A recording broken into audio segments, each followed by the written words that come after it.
Today we'll be unboxing and installing the SUPER73 OG light bar. When you order your light, it will arrive in a box like this. Cut the tape and lift open the lid. Once you open the box, you will be greeted by the installation instructions. Remove the protective packaging and you will find the light along with the mounting bracket. At the very bottom, you will find the parts and tools required to install the light along with a warranty registration card. Now that the light is unboxed, let's move on to the installation. In order to install the light, you will need a 3, 4, and 5mm hex key along with a 10mm open wrench.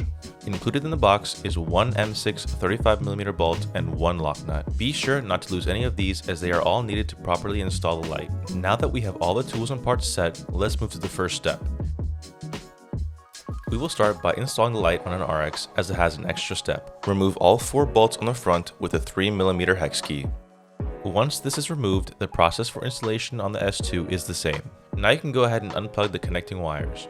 Pay attention as these connectors are vacuum sealed and will require extra effort to unplug. On the RX, it is recommended to take off the light first as this will make it easier to take off the mount. Use your 10mm open wrench and 4mm hex key to take off the light. Next, you'll want to unscrew the bolts that mount the light. Be sure not to lose these screws as they will be used to mount the OG light. Grab the OG light and the included bracket. Place the bracket over the tabs and insert the bolt to hold the bracket to the headlight. Place the lock nut with the flat side against the tab and tighten using the 5mm hex key and the 10mm wrench. Locate the 2 mounting holes on the fork. Align the bracket with the holes and insert the bolts you just took off your bike. Hand tighten and repeat with the other bolt. Once in place, take the 5mm and 4mm hex key and tighten the bolts securely to the bike. Connect the wires by aligning the arrows on both the male and female connectors and then gently push them together. Don't forget to remove the protective film from the front of the light. And just like that, you've successfully installed the SUPER73 OG light bar.